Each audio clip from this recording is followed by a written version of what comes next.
All right. Good morning, my Teacher King family. What a call on that game yesterday, huh? Called 30 to 10. Then I changed it to 27-13. 29-13. I nailed it. Seattle, easy win. Pressured May. May looked like a high school quarterback, as I thought. Now he's exposed to what he really is. Darnell didn't choke too bad. Thought he made a lot of good passes. New England went right after him, as I thought. The way to beat Darnell is pressure him up the middle, and that's what they did. They blitzed him all the time, and somehow he learned from the Lion game and the Ram game last year that he didn't choke. Kenneth Walker was the star of the game. He should have won MVP. I don't know who did. And it was just exactly what I thought. I got my pick six. For Seattle, Seattle's defense dominated. You can't ignore New England. They didn't play anybody all year. They played Buffalo, lost 35-31. Then they get in against San Diego with no offense. They only score 16. So against a good defense, they don't show. They only get 14 points on Houston. They got a pick six and a kickoff return. And then against Denver, they only get 3 points because I'm not giving them that bullshit touchdown on a lateral that wasn't a lateral.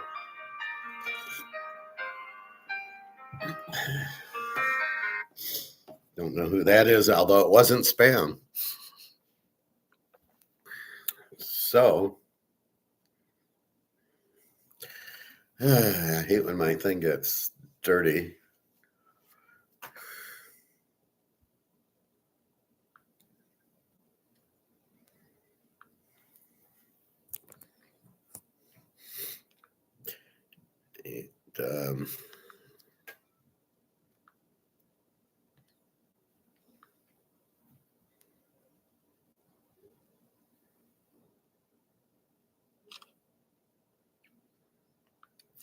Anyway, just sending the girls my picture. So it was exactly the way I thought it was going to happen. So it gets down to how did I read the game, right? How did you figure it out? How did you problem solve it? Which I went over yesterday and I think Saturday too. Well, we really discovered who New England was. Kind of a weak Drake May's not all that, and he's not that good. They had offensive line issues. The left side was weak, very weak. Going into the Seattle defense, which is the best in the league, basically. Again, the number one defense wins against Seattle had the running game with Kenneth Walker and the passing game, although Najimba didn't do anything, but Cooper Kupp had some catches. And that was it. Darnold didn't throw. I don't know if he threw an interception or not. Late in the third quarter was like 19-0. I turned on the Girl with the Dragon Tattoo. James Bond. That's the best James Bond movie they made. Was Girl with the Dragon Tattoo. That was his best movie. All the James Bond movies are crap, but that one was good. And I liked it because the girl was very clever and she stole the money, and she was very smart. She was a scammer. She was an IT hacker. She hacked the guy's apartment. She hacked the guy's email. That was clever. That was a good movie. Good ending, although it was a strange ending. I didn't understand the ending. When the guy goes out with his girlfriend and she's jealous, well, she knew he was with her, and they probably been going to see the daughter. Anyway, focus back on here. So again, how did you problem solve it? You basically looked at New England with not much offense. This isn't the Jets and Miami and the Giants and New Orleans they were playing. It's actually a good team. And, their defense was good. But again, you had Kenneth Walker to deal with, as well as the Cooper Kupp. All right, so you had both of those guys to do. So it was a balanced offense, but you also had this great defense. And New England, that was, again, the ace of spades. The New England defense was the key to the game. They just dominated it, and that's what you knew. Seattle got some runs by Walker and a pick six, and some turnovers, and that was the difference. That's how they went from 12 to 19 to 20 to 29. So it's funny how you don't think there's going to be a lot of scoring, and then all of a sudden they were going. I was going to tell my friend who always plays the 3-team 10-point teasers, and I can't think of his name right now. I apologize. I want to say Ben, but I don't think it's Ben. I was going to tell him as the third pick to go over. I was going to say I don't trust New England. I said take Seattle, take the under, and then for the 10-point, the third team would be go over. So hopefully he won with Seattle with the 2-team teaser with Seattle and the under. That was such a good bet. That was the easiest bet. The under was such an easy bet. Never worried. Even late in the game, they scored in the fourth. It was still under 52, and it was still what was it? It was 42. I could have given up another touchdown for 49, and I'm still fine. I mean, if you think about it, New England goes for 2. If they just go for 1, it's 29-14. They're down 15. They only need 1 2-point conversion. So, again, the coach not thinking, oh, let's go for 2. It's like another idiotic coach. Anyway, so game went exactly the way I thought. This is why you bet defense. This is the number one key how to bet football is look at the defense. If you have a good defense, you bet it. If teams going against the good defense aren't going to do anything, and New England couldn't do anything against this team, would they punt the first 8 times they had the ball?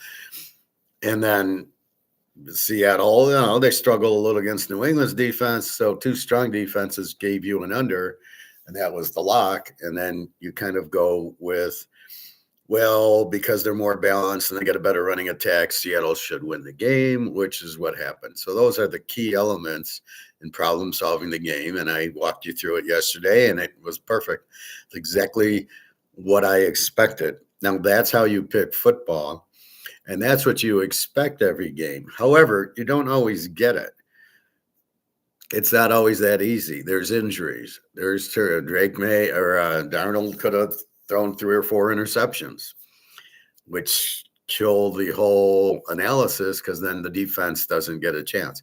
So that's why it's not 100%, but it is 75% because depending, Darnold could have got hurt. He didn't. He could have turned the ball over. He didn't, and they won. Now, if he gets hurt or turns the ball over, that's why. Like Drake May turned it over a few times. I didn't see the final stats. Let's take a look at that. Let's look at the final stats. John C., you were right. Yeah, that happens a lot, John C. They even had a touchdown called back. I didn't see that, but all right, let's review. So 29-13's 42. We're under 52. We also have Seattle plus 1.5. I know some people in here, Prophet took New England, and I wonder what the hell is he listening to? Why do you think I teach? This is a class. I'm teaching you what to do. I give you the game, and you're betting against me. And that gives me the psychology of people. They want to make their own picks. Even when they get the score and they get the problem solved, they still want to do it on their own, and then they're wrong. Darnold, 19 of 38, 200 yards and a touchdown, but no picks. Kenneth Walker, 27 rushes, 135 yards, no touchdowns, and no fumbles. Receiving, Cooper Kupp, 6 for 61, Barner, 4 for 54, Shaheed, 2 for 27, Smith-Njigba, 4 for 27. Smith-Njigba's not all that. They make him way overvalued. New England, Drake May, 27 of 43, 295 yards, 2 touchdowns, 2 picks, crucial picks. Rushing, Drake May, 5 rushes, 37 yards. Again, where's he running? And then they get no running. Stevenson, 7 for 23. Henderson, 6 for 19. And that was the difference in the game. Walker runs for 135, and here Stevenson and Henderson are just average backs, get 20 yards. Receiving, Hollins, don't know who that is, 4 for 78. Douglas, who's that? 5 for 45. Stevenson, the running back, 5 for 40. Diggs, 3 for 37. Hunter Henry, 3 for 31. Henderson, 3 for 26. Boutte, 1 for 21. Hooper, see, they really don't have a receiver, right? Boutte's the best. They only threw the ball one time to him, get 20 yards and don't come back to him. So this was won with the defense.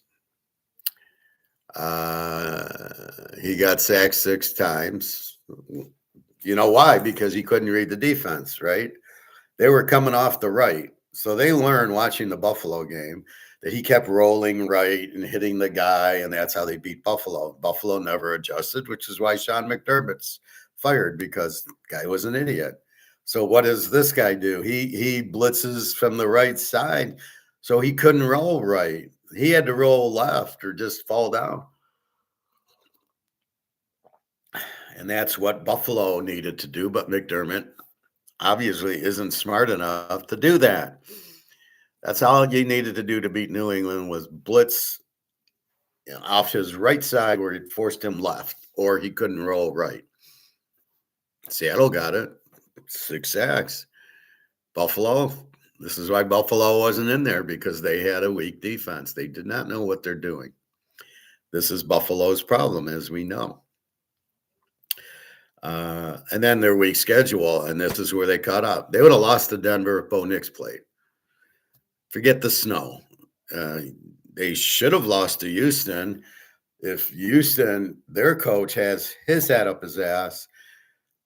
5 interceptions by C.J. Stroud. First of all, you should have been running the ball. Secondly, after 2 interceptions, you got to go to Davis Mills. At what point do you think C.J. Stroud's a good quarterback? From where? The Ohio State-Michigan games that he lost, that he did shit in? I mean, he's never really done anything. I don't get why you kept throwing. He threw like 40 times and 5 interceptions, including a pick 6. You lost the game by not running the ball, Houston. That's why you lost, and you didn't let your defense win. What does Seattle do? They let their defense win. They kept settling for field goals. Nobody went on 4th down. Kept settle for kick a field goal, kick a 3, 6, 9, 12.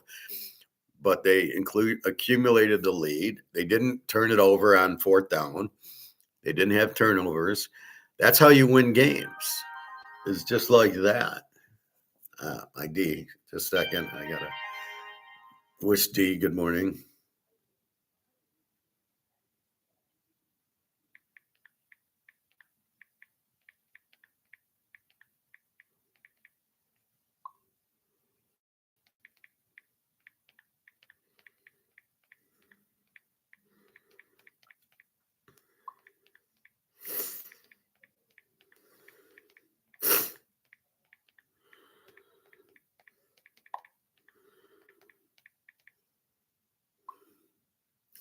Just a second, everybody.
That was D. So she's just coming home from work.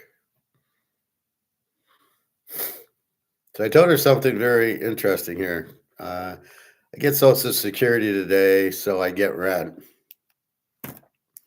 And I told her I'd help her with rent. And I made a comment today. I said, I always keep my promises. So I sent her the rent and I said, I always keep my promises.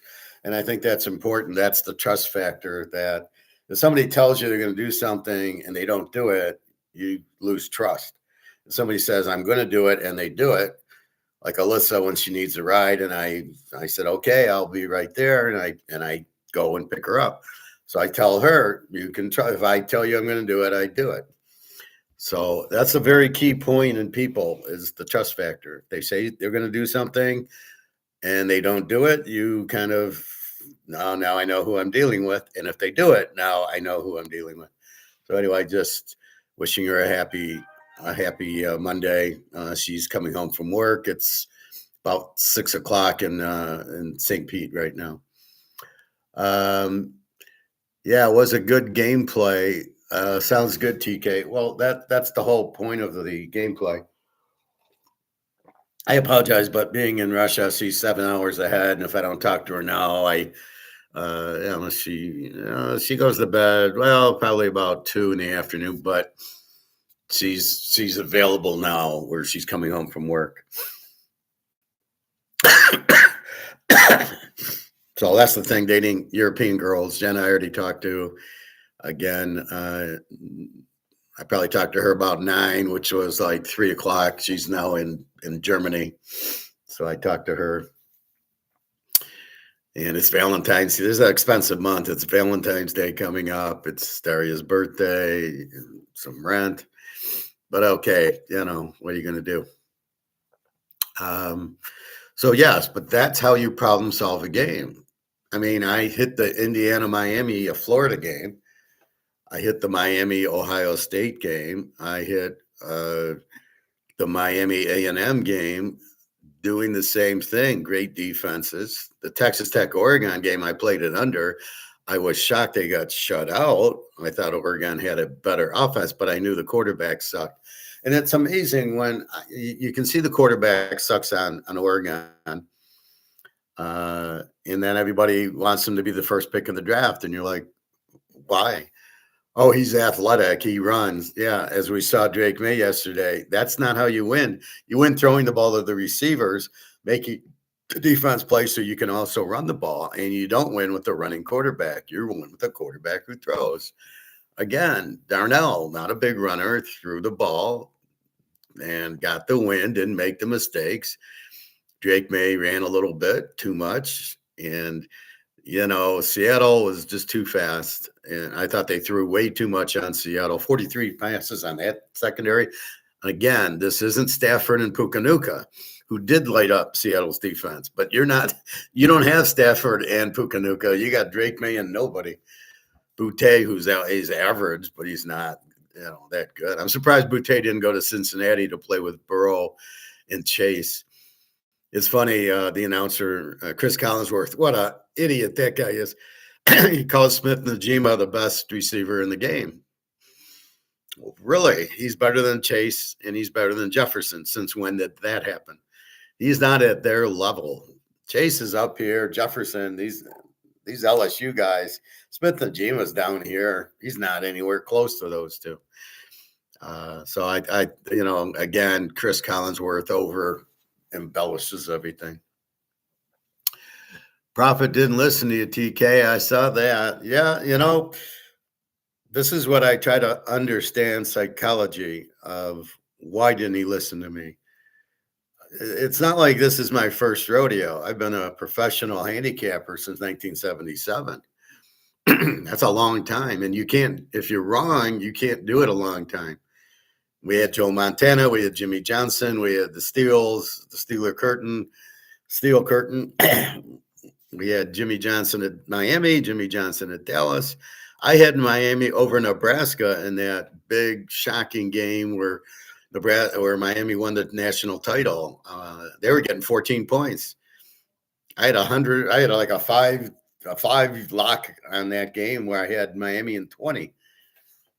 Right. I had Miami in 20 points. They're going against Nebraska, and they win the game. So I don't. The purpose is to teach you, and that's why I problem solve the game, and I'm showing you how I do it. What was he thinking? See, this is the problem. He listens to other people. If he tries to do it on his own, he doesn't know what he's doing. Clearly, there was never a thought of taking New England in the game, even when, God, I can't think of my friend. Now, it's about now. I got to see who it was. Let's go to my Gmail.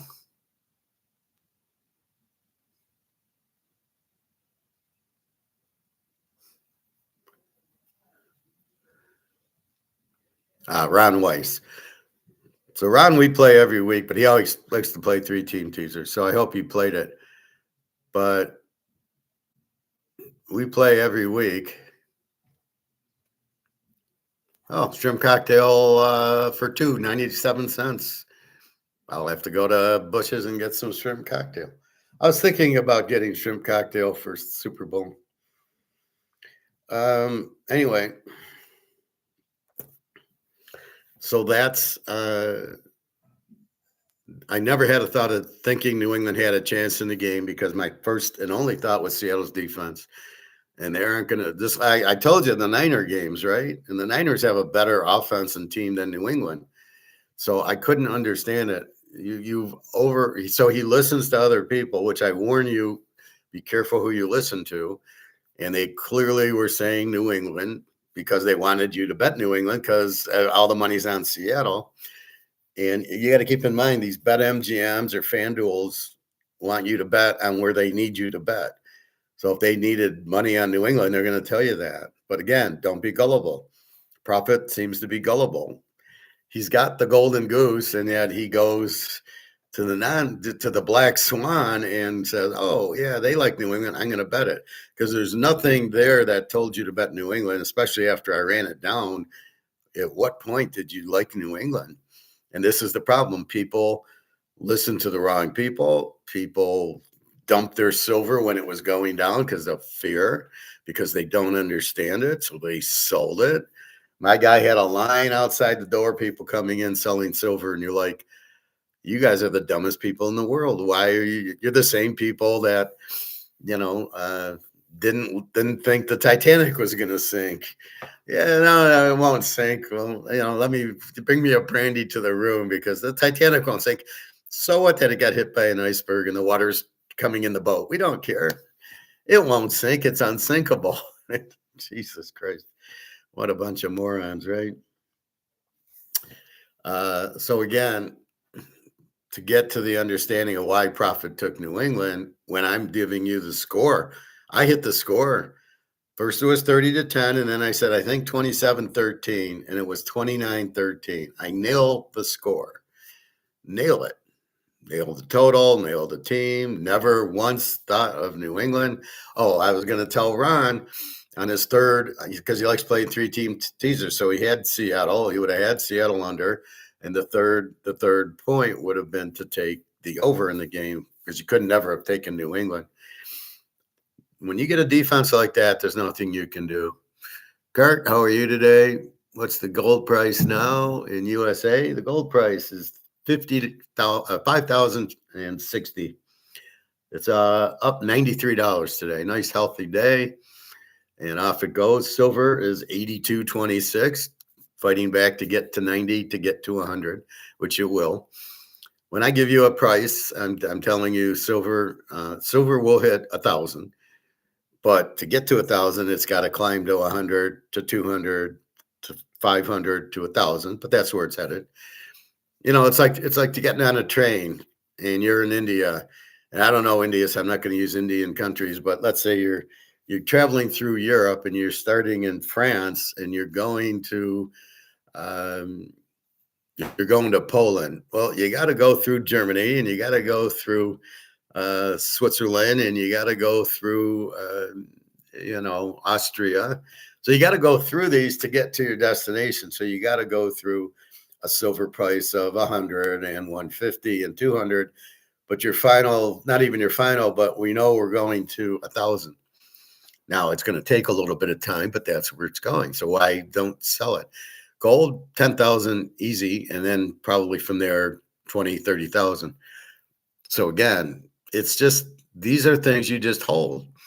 You just buy them and hold them, keep them in safe, keep them out of the bank, keep them out of safety deposit boxes, and just hold it and just watch it go, because that's where it's headed. The fiat currencies collapsed, and you're just going to go with the gold and silver. It's a no-brainer. There isn't any. The supply is gone. There's very little supply, but the demand's huge. Except for these idiots selling their silver because it dropped. It's funny, when it goes up to 120, was everybody buying? But then when it goes down to 70, is everybody selling? Is that how it works? So people don't understand it. In other words, I'm explaining what's happening, and I said nothing changed. Very, very high demand, very, very low supply. BRICS is growing. All the BRICS countries need gold, because if you want to join BRICS and you're gonna trade, you need gold-backed currency. So it's very, very simple what's going on, and that hasn't changed, and it's going to keep going. All that's happened is all these margin calls and all these banks going bankrupt, and the price dropped because of the margin calls. It didn't drop because of less demand. See, if the demand wasn't there, then I would say, oh, okay, yeah, let's get out of it. But that's never going to happen. The demand's huge because there's no other choice. Bitcoin dropped down to 65,000, and the stock market's at 50,000. If you believe that one, I got some oceanfront property here in Detroit that you're going to want to buy. So it's all go, go, go. And it's all just be patient. And it's not something that runs up by the day. It's not a football game, right? Now, Seattle wins and the under wins, and we win our teaser. And then it's profit taking. You take the money and you put it in your bankroll, and off you go. There is, see, that's the difference. Football, the game's over. You either win or lost. And if you won, you got your money. But in the stock market, and you win, you never take your money. And that's the big problem with the stock market. Right? And that's why everybody loses.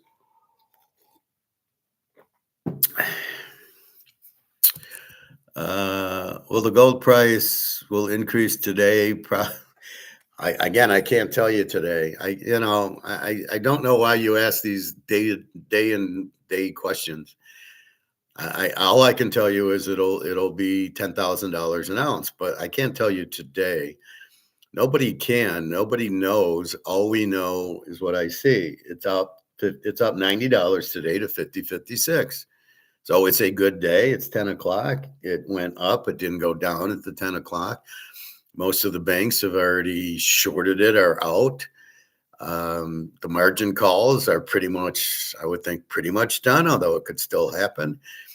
But will the gold price increase? Well, it's up $90. So, right now it's up. It could go down, but the long term, when we arrive in Poland, it'll be $10,000. So right now we're going through Germany, and it's up to 90. So again, the train will get to Poland, but I can't tell you how far, or there's no set schedule for it. So these are really ridiculous questions because there's no answer to your question. I can only tell you it will go up, but I can't tell you what's going to happen today. It's not in my hands. I can predict a football game because I can guide it and see and analyze it. I can't analyze gold from the standpoint of day to day. I can analyze it by it's going to 10,000. It will go to 10. High demand, low supply. So that's like good defense, good quarterback, and it will go up. That's all I can say. But I don't look day to day. I look to check the price. I got silver at 82.50. We're happy. I got gold at 50.58. I'm happy. I'm glad it broke 5,000, and now we can get back to 5,500 on our way to 6,000, on our way to 7,000, on our way to 8,000, on our way to 10,000. That's all I can tell you. It's going to 10,000 because the fundamentals of high demand, low supply, and that's not going anywhere. The BRICS countries need gold. The dollar's worthless. So everybody wants to get out of the dollar, and you only have one option, gold. That hasn't changed. but there's no supply of gold because BRICS countries bought it all. So if the BRICS countries own, where did my dollar go? If the BRICS countries own, oh, here it is. If the BRICS countries own 75, 80% of all the physical gold in the world, then there's no gold, there's no supply. People still want to buy it, and that's where the price shoots up. So that there's nothing going to change. So just buy it and don't worry about the price. Again, this isn't even a real price. It's a paper COMEX price. So from that standpoint, there's nothing you can even look at. Right? It's just a paper price. Wait till we get a physical price. It'll be 10 times higher, as I say, because right now these options push the price down. That's not going to happen with physical gold and silver. Now, when COMEX breaks, I think it's going to shoot up a lot, because then the only price we can really use is China's Shanghai exchange, the Russian St. Pete, the Dubai, the Saudi price. Those are the only prices we can use, and they all want higher prices. And if you want to buy it, they're going to charge you more. So I can only see that price going up. Now, again, I went to my guy's store. He's still like 97% is what he'll pay you of spot. If I want to sell him silver or gold, it's still like 97%.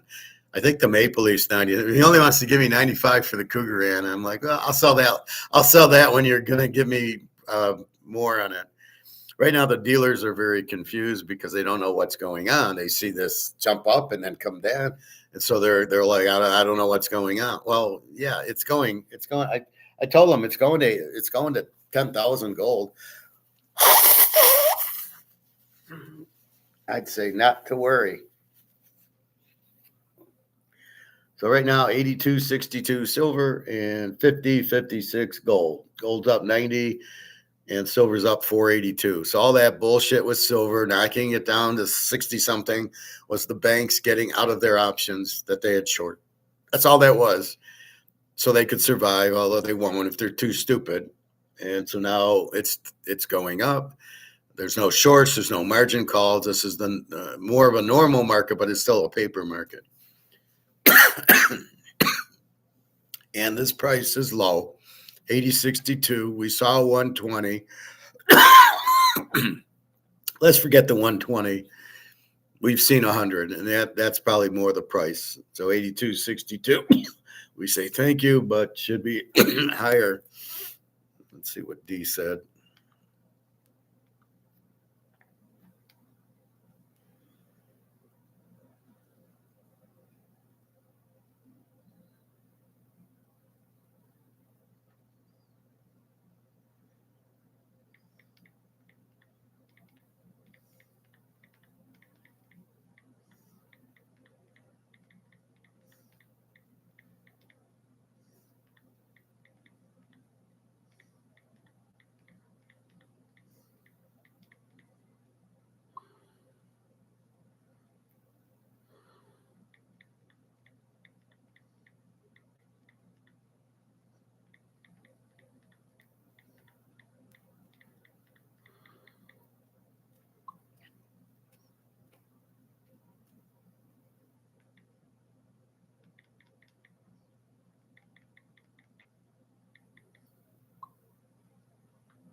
All right. So again, okay, that's gold and silver. We problem solved it. The key is their demand for the product, and that's what we talk about a lot with marketing, right? Is there a market? Do people want to buy gold and silver? Yes, there is. There's a big market. Why? Because the dollar has been printed to death and it has no value. So the dollar has no value. I don't want to hold it. I Rumpelstiltskin it, and I go and I sell it, and I buy these. So I start buying these and these in gold, because I can't. There's no way this is going up in value, right? So let's say I don't know anything. I'm just an idiot, right? I don't know anything. So I have this. but I know it's never gone up in value. I have to put it into a stock to make money, a real estate trust to make money, an annuity to make money, uh, or I use it to gamble, or bet on football, or play poker, or play blackjack. But this will never go up in value. So I move it to something that has been going up very steadily in value. This. So I know this cannot go up in value, and I know this is going up in value. And then I understand the concept of you can't print it or counterfeit it. You can only dig it out of the ground, which it's pretty much dug up. So understanding that this cannot be printed or inflated, it's a huge advantage where this gets printed all the time, every month. Well, we need to pay the government employees. Oh, we got interest on the debt. Today I got my Social Security. Where did that come from? Thin air. Oh, we got to pay the defense contractors. So all that has to be paid, right? Well, that weakens this. That makes this worth less if you got to print it. So they keep printing it, makes it worth less. So we understand that. So we try to break everything down in the same common sense. We break football down, we break poker down, we break the dollar down, all the same, looking for strengths and weaknesses. And that's really the key. Football, Seattle's defense, that's what we bet on. We just hope Darnold didn't choke too much, and he didn't throw a pick. Gold and silver, we understand the dollar's been printed to death, and we go to gold and silver as the only out because you can't print it. Therefore, it's limited, and it's highly demanded because you can't print it. So everybody realizes this, and that's really the key, right? And that's the point of it. And so we break everything down. So let's talk a little poker. I've been watching the World Series of Poker lately, and I've gone through. I started with the Moneymaker one, was 03, and I kind of watched the last day and then the final table. And playing tournaments is different than playing cash games. In a cash game, you really never run out of cash. I mean, you can always put more in or go to the bank or anything, but in a tournament, you run out of chips, right? They give you, 10,000 chips, and you play. And then when you're down, and then the antes and blinds are going up, you then are forced to call. You're forced to put the money in, right? You're going to run out. Your chips are going to zero. In cash games, that's not the same. The ante, if I play 1-3 no limit, it's 1-3 no limit for 10 hours. But in a tournament, they keep raising the blinds and antes. So there's apples and oranges with the tournament. Kurt, you the man. Game went exactly how you said. Well, thank you, all that. I do that a lot. That's why you should pay attention and not bet against me like Prophet did. Kurt, how to see live gold prices. I'll tell you, 3 keys to getting rich: buy gold, buy silver, and buy TK football picks. Thank you, all that. Yeah, I mean, all you got to do is just sit on your gold and silver. Just buy it and sit on it. So as I show you this here, you want to get physical price, it's goldprice.org. And I don't know what it is in India, but I think it's there. This is the live price, 50.67 and 82.75. These are live prices right now. As of 11:06, which it's 11:06 right now. I don't know who this girl is. Why is she bothering me? So that's live at 11:06, which is live. There's the chart, and we're going, and we'll get to 51 soon. And here we're climbing. We'll get to 83 soon. And we passed the critical is the 10 o'clock when it normally drops. It didn't drop. It dropped a little bit. It dropped from 50.40 to 50.30, and then immediately went up. And you can see Europe kind of cut it down to 49.90, but the U.S. is buying. The banks probably need it. But this is a live price of goldprice.org, and this is live as of now, 11:07. Boom, boom. So there's your physical price. Well, thanks, Johnny. I appreciate that. Um, I've been doing this a long time. Somebody wanted to interview me. Are you comfortable in front of people, or if people ask you questions? I says, I do that every day. If you ever are scared, you got to do a presentation or talk in front of people, I highly suggest you do this. Do a live show, talk about something you know, and then just, so if I had to go give a presentation on football or Austrian economics, gold, silver, it'd be just like this. I would have absolutely no problem. Now, talking about certain things, I might, if I don't know, but if you ask me anything, I'm going to answer it all day, gold and silver and all that. So not a problem. But yeah, and thanks all that. But the key is finding out what's very, very limited with a high demand. And that's why I take you to Rolexes. Those are extremely limited, especially the diamond ones. And I'll show you what one on eBay that I watch. Um,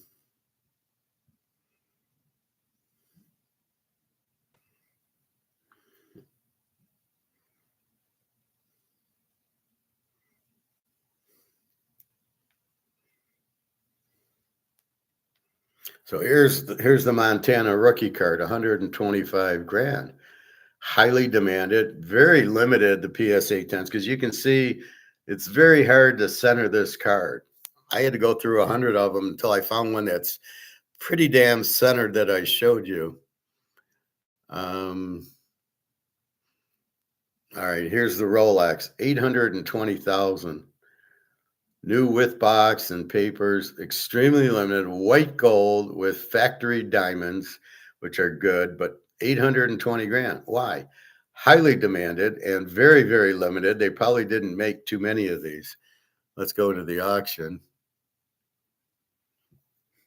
So there you can see it a little bit nicer.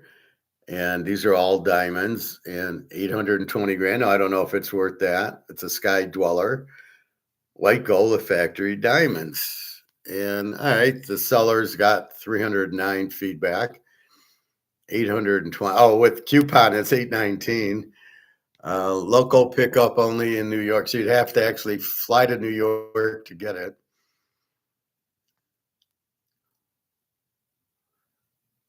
Now, even they hear our luxury watch specialist can answer questions you have about your next watch purchase. So you would ask that if you had questions.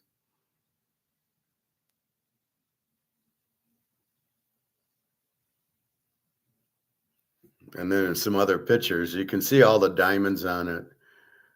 I don't know the value of the diamonds. There's another look. Look how beautiful this Rolex is. But I mean, again, it's extremely limited and highly demanded because it's a Rolex. Now, there's other watches, Omega. James Bond wears Omega, so probably that.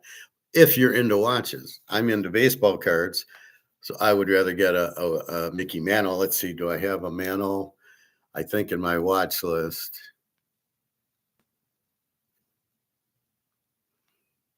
Yeah, here you go. This is a 1965 PSA 9, 60,000 because it's Mantle. Other PSA 9s don't go for anything. But I think I have a Mantle rookie. Here's a Walter Payton rookie card, 100 grand. Beautiful card. I do have this. Oh, it's not even a PSA. It's a CSA. If it was a PSA, it'd be probably 10 times that. I don't know why PSA gets a better grade, a better value than these others when they're all gem mints. So here's a Mickey Mantle rookie PSA 4, and it's 160,000, and it's a piece of crap, but it's Mickey Mantle, and it's his rookie card. So you can see it. PSA 4, and way off center. I can't tell what else is wrong with it. There's the back of it. I don't know if the picture will hold. So that's what it looks like. I hate when they do that. Yeah. Anyway, so I mean, it's demand. It's the demand part of the equation. That's why I don't like the gold silver ratio. It could be limited, like I'm sure in this what 61 tops. Well, let's take a look at that 65 tops. Man, all that was what 70,000. There was other PSA nines in there. Probably Brooks Robinson, PSA 9, but he doesn't sell for 70,000, right? He'll sell for 20,000, but not 70. And that's where I get the gold silver ratio going. They're both limited, but where's there more demand? And at this price, there's more demand for silver because it's cheaper. However, there's still a lot of demand for gold. So there's demand for both, but you could have more demand for silver because of the industrial use and because it's money, it's investment. So you could actually have a 1-to-1 gold silver amount. Again, gold had Basel III, so the price went up. Where silver is not Basel III, and therefore it's not a tier one supplier, a tier one asset. So therefore, it didn't go up as much as gold did. So gold kind of got up because it was a tier one, Basel III tier one. It's as good as gold, and that was the difference. And silver didn't get that. So gold ran, but silver didn't. Now silver, if they ever go to Basel III and call it a tier one, as it should be, you'll see that zoom up, and we could get a 1-to-1 ratio.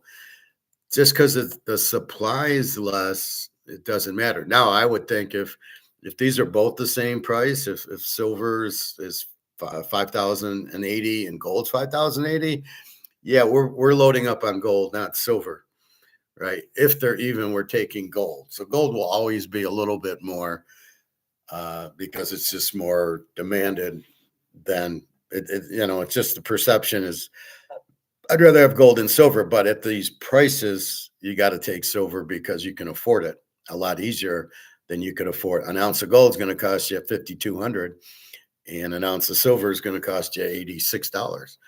So I can buy a whole lot more silver, even though the gold's worth more. So keep that in mind. But again, it's all the strategy. It's all understanding the game you're playing. Oh, gold, supply demand. Mickey Mantle cards, supply and demand. Who's the biggest demand? Mickey Mantle. Who's the, Joe Mantle? You couldn't, it'd be $100 card. So that's where you get the demand. The Brady's, the Montanas, Jerry Rice. That's why you want the big names in their limited card. Now, a regular Joe Montana isn't worth it. A 1990s Pro Set Joe Montana is maybe $50. But the rookie card is the 100,000. The rookie card, Jerry Rice, that Walter Payton rookie, Earl Campbell rookie, Tony Dorsett. Those are where the prices are. I mean, Joe Green, if you got a PSA 10 of that, it's probably worth $1 million. Especially when you multiply it, he's a Steeler, right? Which makes it more. Just like an old Packer card, the Montana rookie, the Lawrence Taylor. I do have the Lawrence Taylor. I have 2 Lawrence Taylor rookies. I need to get them graded, but they've went down into they're, I don't know, about 15,000, not like the Montana rookie. But it's all the same formula. But that's what you have to understand and create is what keys are you looking for? That's why you can't use formulas. You need to know the variables, and the variables change, and you need to understand that. And most people don't. I mean, Prophet has to give me one real reason he took New England, because there isn't any. After I explained it, how in the world would you take New England? Right? Only somebody who doesn't know what they're doing, who's listening to somebody else, and that's where you're listening to the wrong people. I'll be the next governor of Michigan. I don't know if I guess I could get the kickbacks. People say you should be president. I don't know. I don't want to get killed by the mafia, because I'd go gold, and we would get rid of this shit. We would get rid of all the tariffs. We would go free trade. We would have a very limited government. I'd get rid of 99% of the government. I would have good laws, not this corruption. Anybody that takes kickbacks would be in jail, and that would end that. And we would be on the gold standard if I was president. And then I would hire a bunch of KGB agents to protect me. I wouldn't use CIA. I would use the good guys, the KGB, FSB. I'd call Putin and say, give me like 20 of your best guys. And then I would eliminate the CIA and the FBI. I would just get rid of them and make sure they don't come after me, the guys I just fired, because they're the problem, right? They're doing all these wars and everything, and I'd get rid of the wars. I'd keep the army because it's for defense purposes, but we'd be out of all the countries, and it would be far less. And if the generals didn't agree with me, I'd tell them to fuck off and go retire somewhere. You're not going to do that. That's how I would be president. But my first measure would be to hire a bunch of KGB agents who Putin trusts, that I could trust, that would have my back. Not some idiot who took a shot at me in New Jersey or whatever, and trying to kill Trump. I mean, what was that? I'd also get rid of Soros and his crony Scott Simpson. I'd get rid of those two clowns, and I'd basically get rid of everybody and bring in my own crew. And we'd all watch football games on the weekends. But that would be that's you've got too much corruption now. I'd get rid of the Senate and the House. They'd all be in jail for taking bribes. If they didn't like it, they can go fuck themselves. I don't need them because they're useless anyway. They don't do anything. I'd go back to the Constitution, and that's what's needed is limited government, gold standard, free trade. That's the key. And we could have a nice country again. But right now it's a joke. And, we're going to see New York collapse with the socialist thing. The problem with socialism is people they want everything for free. They don't want to do anything. They just want handouts. That's it. They just want, we want welfare, we want food stamps and free medication and free healthcare and free education. Well, it's got to be paid for. It's not just there. And who pays for it? Oh, the people working. So why should the people working who work hard pay for you? No, you work hard. You go work hard, then we can talk. But we're not socialists. We're capitalists. Laissez-faire economics. You're way too honest to be the next politician. Well, I would be the first honest politician. How about that? Yeah, I mean, they're all playing games because they all want to be rich. I wouldn't do that. I would just watch the gold price go up, and I would take everybody to Fort Knox and watch, and we can see all the Chinese gold in there. But I would be buying gold and silver, not waving my hand at it. And I'd get rid of the defense contractors. I remember Ross Perot talking about lobbyists in the 1992 debate. He said, if you want to have a high risk experience comparable to bungee jumping, I wasn't a big Ross Perot fan, but yeah, I mean, the lobbyists, what are they? I'd throw JP Morgan in jail, Jamie Dimon, he'd be in jail for life. I don't care if he is head of the mafia, he's still going to jail. And anybody else, I'd put a lot of restrictions on Wall Street who steal your money. The Attack on Wall Street movie where they stole the guy 60 grand and he just walked away. Well, he took a risk and he lost. No, he didn't take a risk and lost. You stole it from him. You deleted the thing. That's not the same as betting on the game yesterday. Now I take a risk, and if I lose, I lose. But at least it's fair.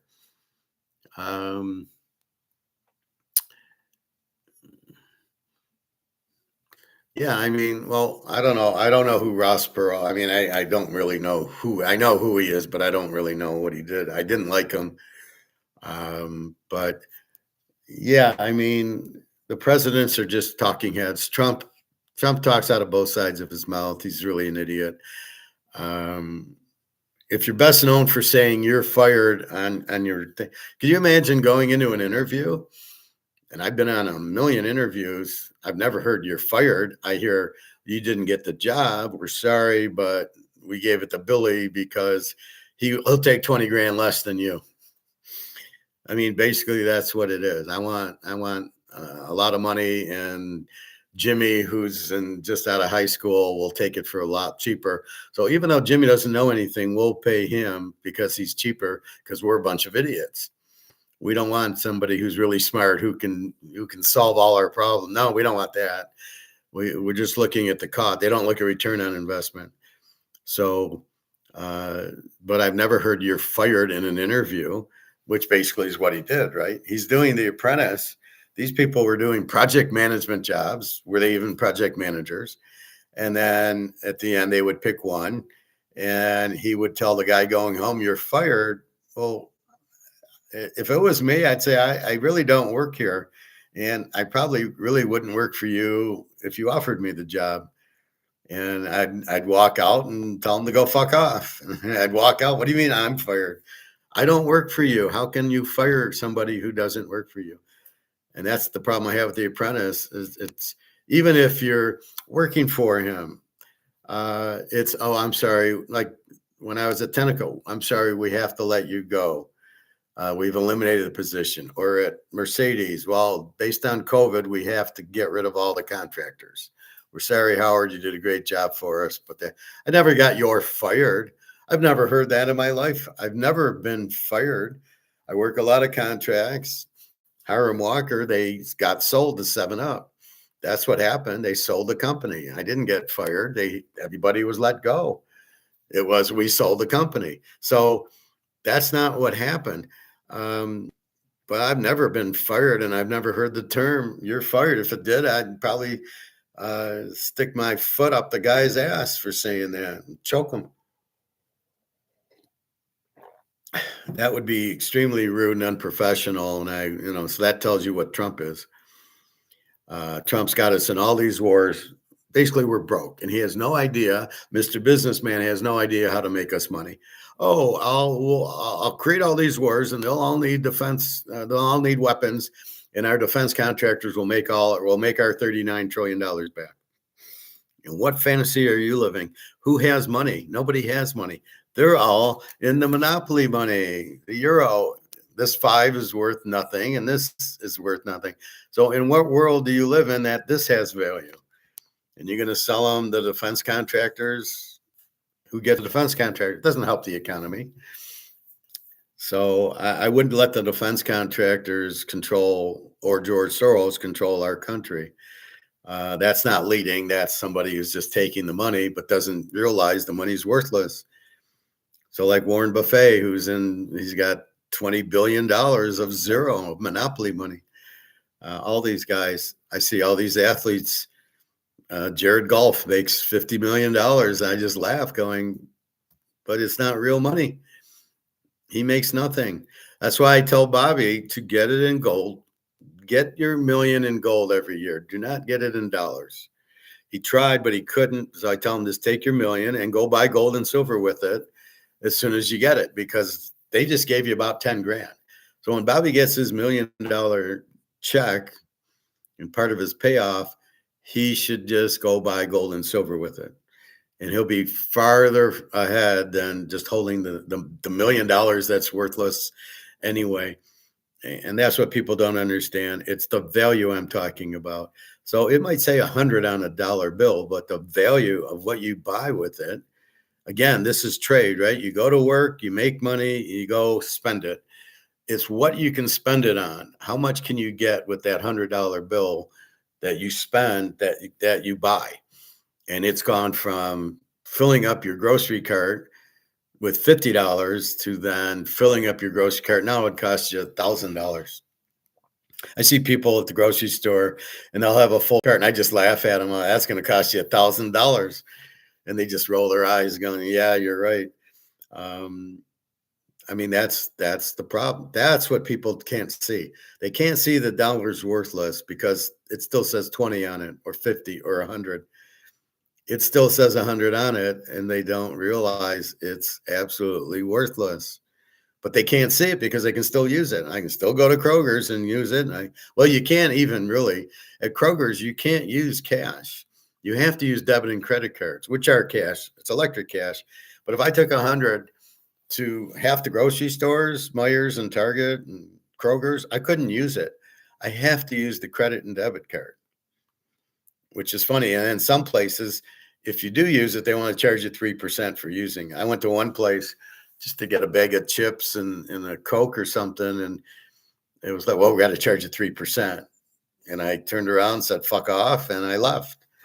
I can go to the grocery, the gas stations, and they don't charge 3%. So it's funny how they're trying to do it. I'm getting my haircut Friday the 13th is this Friday. So I'm getting my haircut and she wants cash. And I take the tip off of her.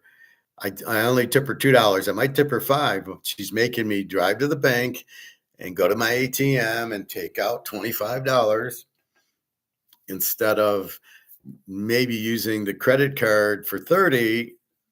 I'm going, well, you cost me time. You cost me to go to the bank, to go to the ATM, to pull the money. It's out of my way. I'm charging you for that. And she doesn't get it. So she's losing. So it would only cost you 3%. 3% on $30, 90 cents. 90 cents. 3% of 100 is 3. So I don't know what the hell she's looking at 90 cents. So for 90 cents, she loses $3. But she knows what she doesn't want to take credit cards because of the 3%. And I just, fine, but I'm charging you for that. Same thing I do. We went to barbecue and they charged Alyssa for white meat. She got ribs and chicken combination and it was barbecue chicken. So there's no white meat. It's just, you get like a quarter of a chicken. And so she did that and there was $1 charge for white meat. I says, what's this? We didn't get white meat. You got barbecue. And it's if you get roasted, you can select your pieces. So a breast or a thigh or whatever. And so I said, I'm not paying for this. Take it off. And she didn't. She kind of didn't. She gave me like a percentage off. So I took it out of her tip. You're trying to fuck me? Well, we'll see who wins. You don't fuck me. So instead of giving her like a $5 tip, I gave her a $2 tip. And then I told, and I know the owner, that's where I go and we talk silver and gold. And I told the owner, this woman's trying to rip me off, which means she's ripping you off because she's adding white meat to a barbecue chicken that you get a half chicken. So anyway, you hate lobbyists and reps. Let's go back here. All that. Come on down to Congress sometime when the lobbyists are running up and down the halls. Wear your safety toe shoes when you go. I'd be kicking them all in the ass. I hate lobbyists and reps. Well, lobbyists, I mean, I don't hate lobbyists. I hate the fact that they're allowed. They shouldn't be allowed because they're not. It's kind of illegal. I'm going to pay you to vote for me. What is that? How is that even allowed? But because they get the kickback, the people in charge let it happen. Why are they letting it happen? Why are you a senator or congressman? Why did you take the position to get the kickbacks? This is why you're in government, is to get the kickbacks, which is why they are in government. It's a joke. I can't vote for anything because it's so crooked. And they don't. There should be, first of all, term limits. I mean, Joe Biden was in the government for 50 years, and Pelosi and all these idiots. You should be in there one term. That's it. You got one. You have 4 years or 5 years, whatever, and that's it. Goodbye. And you're serving your fellow man. You're not in it for yourself. And how it got turned into no term limits, and you're serving yourself, not the people. You're supposed to be representing us, but you're not doing any of that. Where did the CIA get all this power? It's ridiculous. This is the problem. Our country sucks. California's gone. New York's got a socialist mayor. Why are they being taught socialism? I mean, do they not see what's happening, right? If everybody takes and nobody puts in, what are they going to take? There's no money to take. Well, we'll just print money because we can just keep printing money. No, you can't. Where did that come into? Where did Jim Rickard say, "Oh, we're the reserve currency. We can print all the money we want with no problems"? Where is this guy? Was he from Pluto? Where is he getting his idea from? It's like Prophet. Where is he getting the idea to take New England? When as you just said, I laid out the game exactly the way it happened. And I've been doing it all year. And I've been doing it since 1977. And this guy, what, you're smarter than me, or you got to make your own pick, or you're listening to some other person who is clueless. Either way, you're not listening to me, which is an insult, right? I don't like that. If you're here to learn, and I try to teach you, and I let you ask questions, and I try to answer them. But I don't insult me. I'm taking New England. Why, you figured out New England? Well, did I call the score? 27-13. Was I close? Oh yeah, 29-13. And what was your score? You had New England winning 24-20 or something? Oh, okay. Yeah, that was really good. You were almost close. Uh, that's insulting. I don't teach class to be insulted when you're smarter than me. No, you're not smarter than me. I'm the teacher. You're not smarter than me. And in football, ain't nobody smarter than me. Now, I'm not trying to be arrogant, but again, I've been doing it. I've been doing teasers since 77. I'm betting football since 1969, I'm going to say. I don't remember. I was like 8, 9 years old, but I've been doing football for that long. So I figure out why I win and why I lose. Why did we win yesterday? Our defense, exactly like I said. Kenneth Walker, exactly as I said. Drake May, exactly as I said. No receivers on New England and their weak offensive line. Everything was laid out. Everything went according to Hoyle. Why did you pick New England? Well, because they beat the Jets and Miami. I mean, they had the weakest schedule. They beat Denver with the backup quarterback. I mean, what was your point of picking New England? They never had a chance in that game. They were never going to win it, and it's exactly what happened. Are they that good? No. Are they better than Buffalo? Not really. Buffalo needs a defense, which is ironic because they had a defensive coach. So again, it all boils down. You always look why you win and why you lose. We looked at that in gold and silver. Why did gold and silver go down? Oh, because they had margin calls. And people were trying to drive the price down to get out of their options, the banks. So we understood why it went down. And then we said, is it going to keep going down? And we said, no. Okay, they're out of their options. They're out of their margin calls. And now we have nothing. And now the price is going up. There's no margin calls. They're out of their options. If they're ever getting out of their options, it's not going to keep going down. And we understand that. And we know the demand for the physical is higher. So again, we're playing a physical market. We understood why it went down and why it's going up. And that's the key to everything. Why does the girl like me? Does she like me because I have money and I have gold and silver? Or does she just like me because I'm a nice person and she's attracted to me? Why does she like me? Am I nice? She likes me for that? Or, what's going on? Why is she with me? Is she, after my money? So you problem solve everything. I like this girl, but I don't, oh, wait, no, she's a little bit too demanding. She might not be attracted. Okay, let's see. She's attractive, but she's hard to talk to. I run into that at the club. I'll talk to a girl and she's really hard to talk to. And I just say, fuck off, goodbye. You're attractive, but you have no personality. You're too tough to talk to. It should be easy and free to talk. You should talk, they talk. And, so you need that chemistry first of all, but first they got to be attractive to talk to them. And that's it. So that's a big problem. So you're problem solving everything, but you got to understand how to problem solve, right? And that's what happens in everything. So let's talk poker. Let's problem solve poker. I got to get my spoon.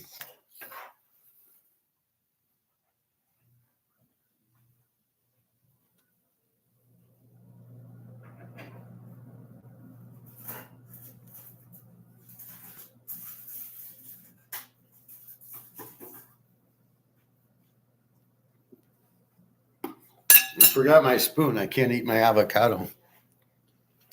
All right, let's problem solve poker. Watching the World Series of Poker. First problem, it's a tournament. You don't know anybody else. They don't know you. You can use that to your advantage.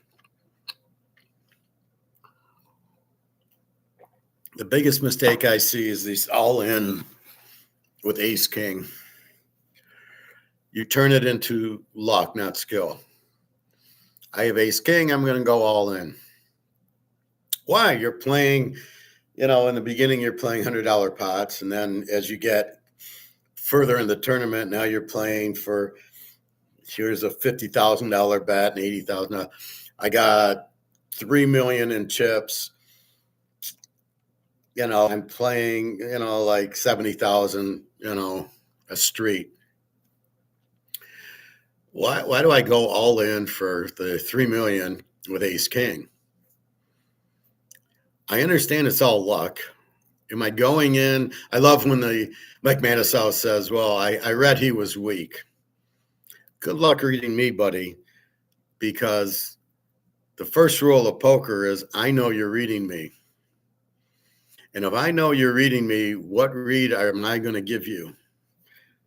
You're going to be fucked because you are not going to be able to read me, especially when I know you're trying to read me. Oh, he looked weak. I was playing, I played MGM. I had a full house and I knew I was being looked at. And I went like this and I knocked over my stack on purpose to look weak. I was like little nervous and I knocked over the stack, knowing I was being watched, trying to look weak because I had a full house and I knew I was going to win, but I wanted a call. The guy calls me and I turn over the full house and I kind of said, oh, I guess you were trying to read me, huh? So if you have that knowledge that it's a reading game, you're trying to read the opponent, that's a huge advantage because you can come up with a bunch of fake tells. So learn the tells and then learn, oh, I'm going to show this. So he thinks I'm weak and he'll call me. So that's part of it. You would never get a tell on me because it would always be a fake tell. Then I really don't look at the other people for tells because they could be easily doing the same thing.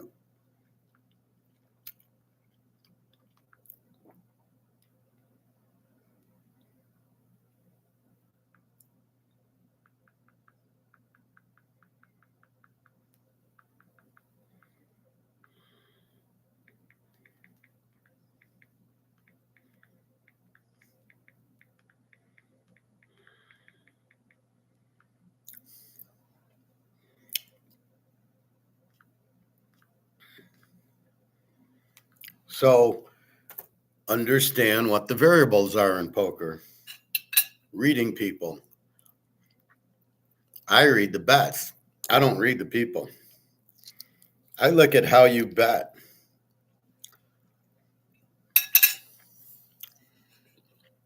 I've been watching, especially the river, that one tip I gave you. The guy checks, I bet, he check raises me, and 99, I think I've seen one hand where the guy actually had a good hand and he was trapping. But everything else, they were bluffing. They were trying to buy the pot. So there's a couple of scenarios. There's the guy trying to buy the pot who kind of bets a little bit and he bets a little bit more. And then he makes this big bet, putting me all in on the river. 99 times out of 100, that's a bluff. He's trying to get me to fold. So I shouldn't even be in there if I don't have a hand, right? Now if I have chips and then if I don't have chips. Well, if I have chips, I'm going to have a hand. I do not slow play aces or kings. I only slow play if I flop the set or I flop the flush or something like that, or a full house. So I flop the full house, I'm slow playing it. I saw some guy, he flops a straight flush, 3, 4, 5, 6, 7 of spades. And the guy bets and he raises him and you're like, what are you, an idiot? I mean, let the guy wants to bet. Just he should have hemmed and hawed and then called. Geez, I don't know. Okay, I'll see another card. Secondly, I'd never talk. You want to talk? We'll talk after the hand. We'll talk on the break. In the hand, Daniel Negreanu wants to start yapping at me, or Phil Hellmuth or Mattisau. Fuck off, boys. I'm not talking. My head's down. Good luck getting a read from me, but I'm like this. You can read that? Be my guest. TK, what's up? Are you a poker champion? I'm very good at poker. Let's put it that way. Not a pro, but I never really tried to be a pro at it. I've always been more of a pro football bettor, handicapper. I think it's easier. Poker is kind of boring to me. I got really good at it, but then I got better at gold and silver than I did at poker. But poker, you're trying to read the bets. So, like I say, the biggest problem I notice is these all-ins. Guy has ace king, he goes all in for $10 million, let's say. The point they're missing, if you're playing a tournament, you don't want to do that. You never want to do that. Unless you're short stacked and you have 5 big blinds left, then you got to push with ace king. Yeah, that's fine. I don't see a problem with that. However, if you got a lot of money left, never go in with ace king. Never go in with all your money. Never, ever, ever. That's not the point. The point is letting everybody else go bankrupt, right? You put all your money in, you lose, you're out of the tournament. That's the point of the tournament, is to survive it. Going all in with ace king for $5 million is not a smart move. It's a stupid move, because there's a lot of roto. What if he's got aces or kings or a pair of nines? Your odds are not good that you're going to catch one of the 3 aces or kings, if there's even 3 aces or kings available. So I see that a lot. And then the guy loses. Phil Ivey, I was watching the Darvin Moon Phil Ivey one, and Phil Ivey's got ace king. He goes all in, and Darvin Moon calls with ace queen. Both idiots. Darvin Moon had no business calling. Phil Ivey had no business going all in. That should have been a very small bet. Here's how I would have played it if I'm Phil Ivey. Very small bet, ace king. Darvin calls me with ace queen. I see the flop. The flop was a queen. He bets. I fold. Ace king is not a good hand. It's not even a good hand pre-flop, but we'll give you a little credit. It's a decent hand pre-flop. It doesn't beat a pair. So that's your first problem, right? Why are you going all in and now you're relying on luck? Well, if I hit an ace or a king and then Darvin Moon hits a queen, all right, he got luckier than you did. That's not skill. There was no skill involved in the hand. You bet a lot. He called you. Well, you know he's going to call you. He's got a lot of chips. So that's the problem. Then you're watching Joe Cata. Guy's got jacks. Joe Cata's got 2s. He calls like an idiot. What are you calling with 2s for? You want to see the flop. Flop hit the 2, but it was an all-in situation. So he goes, calls, and hits the 2. Yeah, and he's a champion. Yeah, I'd love to play that guy. I'd kill him. What are you doing? I mean, I want to see flops because I want to know where I'm at. And, I don't want to rely on luck. So if I got kings, queens, ace 10, whatever, 9, 8 of diamonds, I want to see the flop. I want to bet when I've made my hand. I don't want to bet if comes. And I certainly don't want to call. I don't know what you got, and nobody ever knows what you have. Keep that in mind. Mike Mattisau can read I'm weak or strong or whatever the fuck he wants. He doesn't know my cards unless I show it to him, which ain't going to happen. So keep that in mind. But you want to see, you always at least want to see the flop. And that's the problem with tournaments. Well, if I'm down to 3 big blinds, I'm going to go all in because that's the game. I have to. It's a cash game. I'm not. In a cash game, I'll just fold. I want to get into a hand where I see a flop.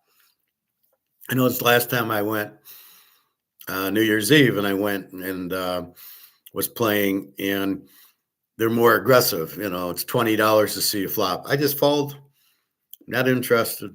And then when I would see it as a big blind, or I'd see it as the button, or I'd see it when I hit a pair of kings or queens, then I could see how I move. And then I'd see the reaction of the people.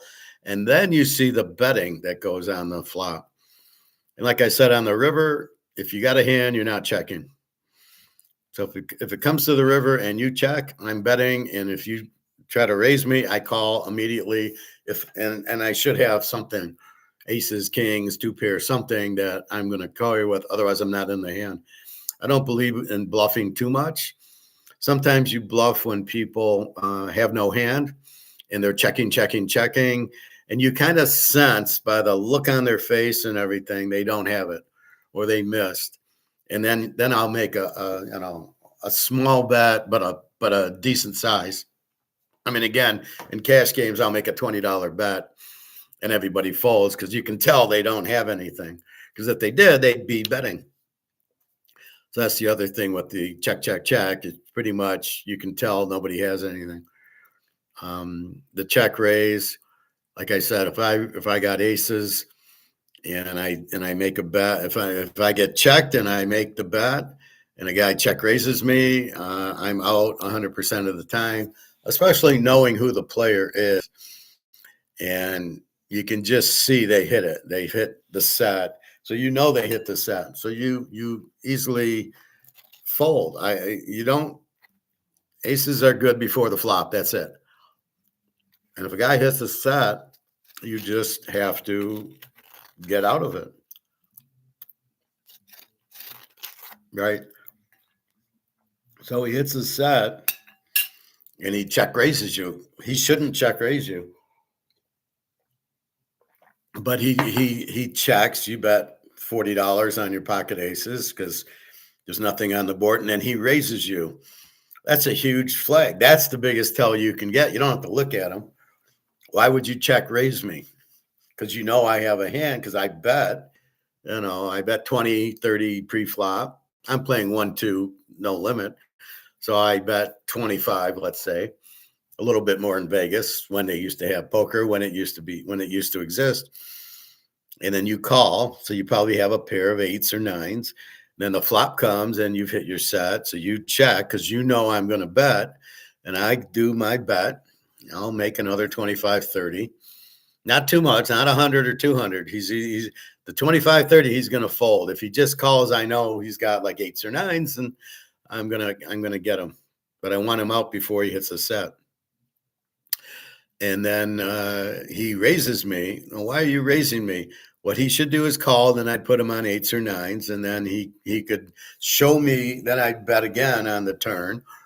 And probably on the river, I wouldn't bet. I would just say I got aces. But, if he just keeps calling me, I know I have him. But if he check raises me, I fold. So that's the key to it, just watching the check raise. But I'll fold aces. I have no problem folding aces. It's just a pair, and you have to know when you're beat. Now the pros play a little bit different. They bluff a little bit more.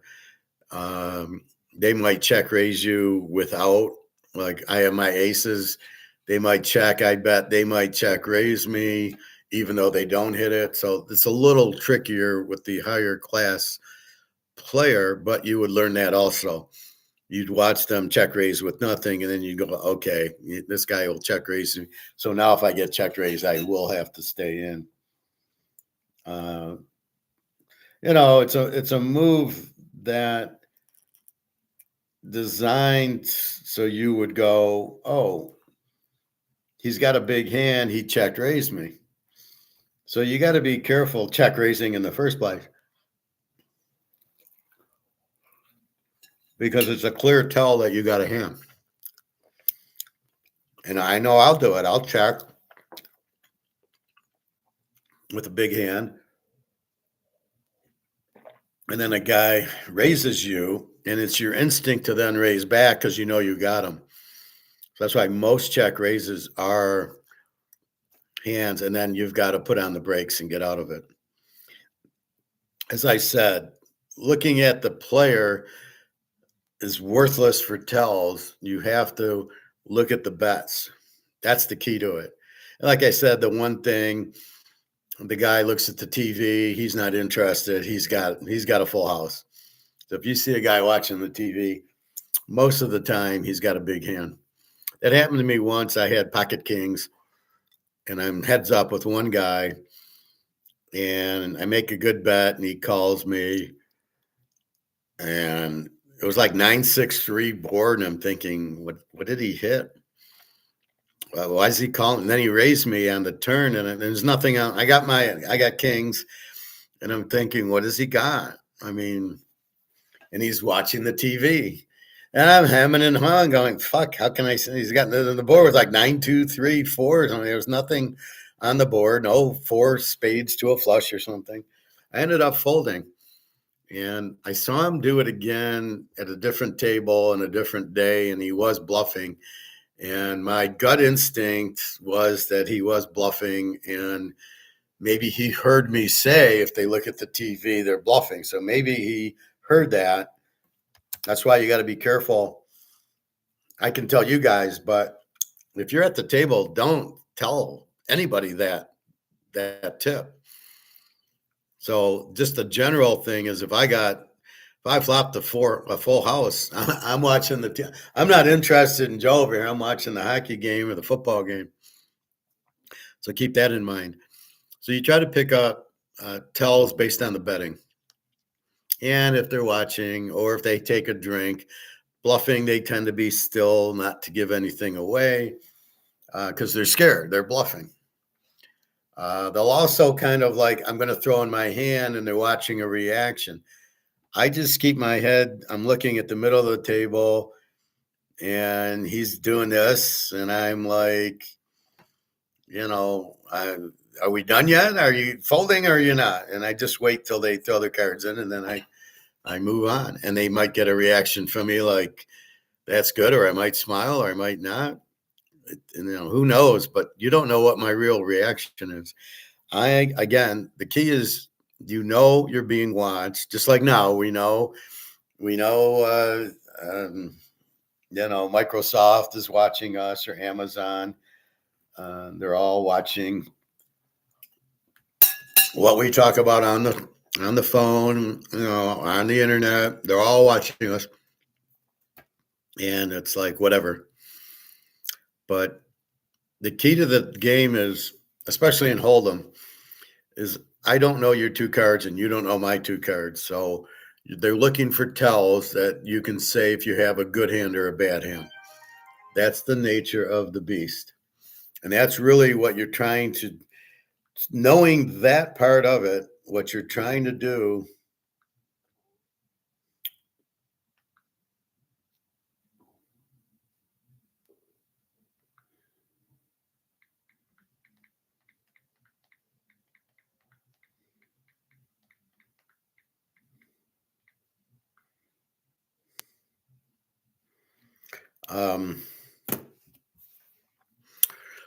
So you're understanding, you're problem solving it. This is a game of tells. This is a game of people trying to figure out what you have without seeing your cards. So you don't want to help them. And that's why you give fake tells. They're looking at you to see what you have. So, you can be like Gus Hansen or Patrick Antonios and be stone-faced, but that's not. So just be yourself. Daniel Negreanu, his tell is he talks. When he talks, he doesn't have anything. He's a very nervous guy. Phil Hellmuth is just, he's yapping all the time. Mattisau, these guys give away so much tells, it's ridiculous. The talker will get a good hand and he's quiet. That's the biggest tell they have. So keep that in mind. You have to be understanding. You have to understand the problem that you're solving. Is my hand good? And that's why you don't really want to risk on ace king. Oh, it's ace king. I don't really want to risk too much on it. Certainly in a tournament, I don't want to go all in with only an ace king, it's not a very good hand. If I win, it'll be pure luck. So I want to go into a hand where I'm not winning on luck, I'm actually winning on skill.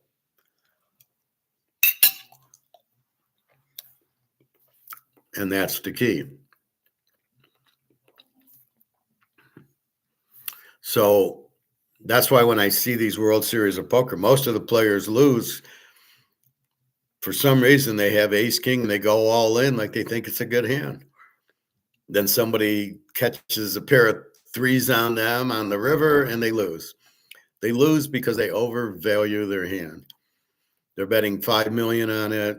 Darvin Moon, watch Darvin Moon. He overvalues his hand. I'll go all in. He misreads the opponent, but the problem is the risk. Yeah, I got $50 million. I'll risk $1 million. I'm not risking 35, 40 on pocket aces. I will, or pocket kings, but otherwise I can't. I can't do that. And that's the key. And always do fake tells. The people, I know how he plays. Nobody knows how I play. I don't even know how I play. Sometimes I'm checking all the way with the full house, and sometimes I'm betting with it. It depends what the other people have, and it depends how much money they have and how much the bet is. But I very, very rarely go all in. If I have like 4 nines, I'm not betting a lot. I want to induce a call. Now, if I had 4 jacks one time, and the bet came to me all in, call. And now it's me, and they're going all in, and I got the 4 jacks. So then it's an all in call, but I got 4 jacks. I'm pretty comfortable. I'm going to win the hand against the all ins. But again, nobody knows I have 4 jacks. He's going all in. He's calling the all in. He's calling. Nobody knows what I got because I'm not betting it, because I'm just sitting there checking, nice and quiet. And my heart rate was 1 million. It was, it's like boom, but you know what you have. And again, you got to be very careful to make calls with that. Now, the biggest trap is when you have a pair of 10s, jacks, queens, 9s, and you make the bet, the guy calls you with ace king, and now you're in a race. He shouldn't be calling with ace king, but he does, and then he get drawn out. That's probably the way most people lose, is they have the pair, which is valuable, against the non-pair. And then the guy overbets it with an all-in, and you're like, what the fuck?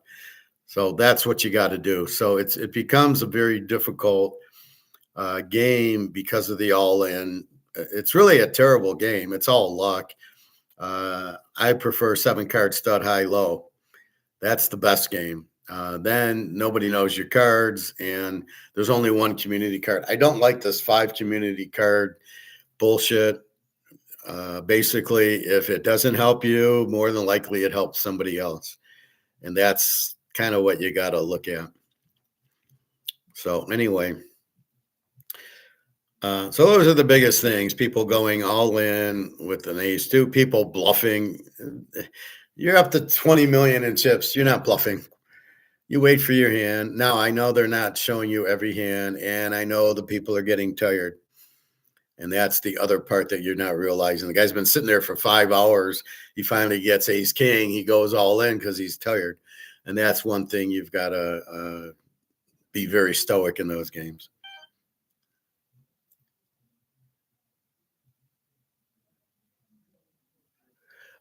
So anyway, that's what's going on. That's how you play poker. Now that's no limit hold'em. You get 2, there's 5 in the middle, and that's kind of what you're doing.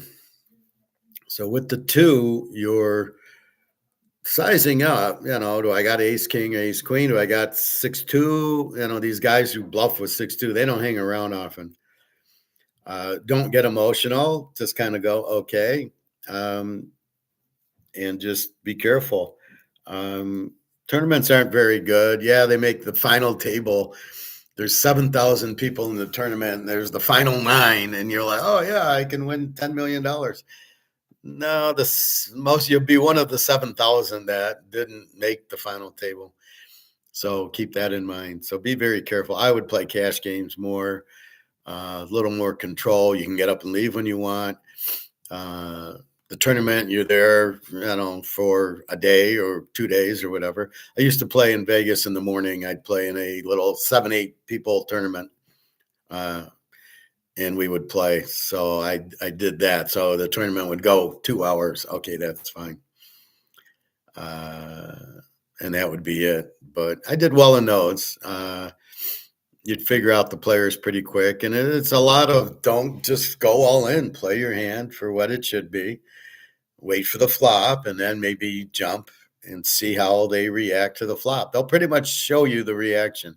It's pretty much a subconscious thing where they're looking at it and they're saying, that, and that's what they're doing. So pretty much that's what, subconsciously they hit it or they don't. People aren't strong enough emotionally to ignore that. So keep that in mind. Anything else? So we nailed the Super Bowl 30-10, and then I came back at 27-13, and I nailed it 29-13. Very, very excited that I nailed it, and very confused that Profit went with New England. Why are you in the class if you're not going to listen to me? And I'm a professional handicapper, and I picked 75%, and I'm up a lot this year. Why are you going against me?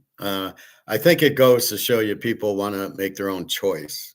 They want freedom and choose. But then if you have access to somebody that knows what they're doing, you want to extract that. So if I know how to play poker, you should be listening, taking notes, not going, oh, I'm going to beat them. That's not the point of this. This is to teach you, right? This is a class. So keep that in mind. Anyway, we'll take our last look at gold and silver. And our Mantle card at 160,000 for a PSA 4 rookie card. 160. Good God. No PSA 4 gets 160 grand. Only our Mantle. For sure, Tom Brady doesn't. And I knew Joe Montana, it takes a PSA 10 for him to get anything. All right, we leave with our last. We've got gold hitting 50-70 on its way up over 100, on its way to 5,500 to 6,000 to 8,000 to 10,000. And we got $83 silver. So it's coming back from what happened last week, which was all bullshit. Now you're getting the demand. People, China, Russia, India, who are trying to buy it. Oh, 83. See, look at it moves, 83.22. So, but it's not the profit take. Oh, I bought it at 30. I'm gonna sell it at 83.20. That's not the point of it. We're not trying to sell it at 83.22. We're not trying to sell it at 200. We're not trying to sell it. We're just holding it, watching it go up. That's the point of gold and silver. It is not there to, you're not trying to profit take it. You're there like you would own it. People say, well, you can't take it to a restaurant. Do you take Picasso's to that $800,000 Rolex? You taking that to a restaurant? But wouldn't you like to own it? An asset that's worth a lot is an asset that's worth a lot. A Picasso, this Van Gogh that I have here, poster, but still, you're not. You bought it to make money. You bought it to preserve your wealth, and it's going to go up because it's limited and it's high demand. That's why you bought it. You don't try to profit take it. You profit take, poker and football, and you profit take Bitcoin. You should be profit taking that, and you profit take stocks. You're supposed to be profit take. I profited taking my gold stock. A day like today, I didn't get my 10 o'clock drop. I don't know what I would have done today. But if you're in it at 60 and it goes up to 61, you're the gold stock, you sell it and you play it again tomorrow. again, because you don't know. It's just like poker. You don't know what the real value is. So you don't know if it's going to go up or down. And don't lie that you do. And so when it does go up, take the profit. That's the point. I buy it for 10, it goes up to 15, take the profit and you come back in and play the next day. Just like Bitcoin, everybody knows what's going to happen in Bitcoin. Oh, really? Did you see it go from 120 down to 60? Did you see that? No, you didn't. You had no clue. That's my point. So if you don't know what's going to happen, we think we know what's going to happen in gold and silver because of the fundamentals. It's very limited and very high demand. Just like we know the Mantle card's probably going to keep going up, as is the Montana rookie and the Brady rookie. Those cards probably going to keep going up. So keep that in mind. But we understand why. It's because the dollar's worthless. So once we understand that, we can then think we understand it's going up. And even if gold and silver don't go up anymore, it's okay because they're not going to lose value like the dollar is. So this is losing value. You must get out of it. And you're problem solving it. You're going to gold and silver. Now, they won't lose value, but now we're getting the kick. They're actually going up value. And yes, the value of the gold and silver is going up. I hate when they say it's not. It is. It takes more dollars to buy it. Yes, but it's going up based on demand, just like the Mantle card and the Rolex and Picasso's and whatever else you want to look at. All right. With that, I'm going to get going. Have a great day. I hope y'all made some good money on the Super Bowl. I had a nice lock, 30-unit lock on it. And I gave you the score 18 times. So you should have all known what I was doing. Even though my free pick was the under in the game, which was easy. I also gave you the score. So you would have figured out what to do. So hard to understand a few people that took New England. They were never in the game. They never had a chance. Seattle's defense was too tough. You always bet the defense, but you got to understand the defense. That's why I focused that they beat the Rams twice and the Niners twice. And who the hell did New England beat? Oh, yeah, Miami and the Jets twice. That was the difference. Denver with the backup quarterback doesn't help you. So the fact that Seattle beat the Rams twice and the Niners twice, they're not going to lose to New England. There was no Tom Brady at New England. Anyway, have a good day. www.tsaking.com. We'll do basketball playoff picks.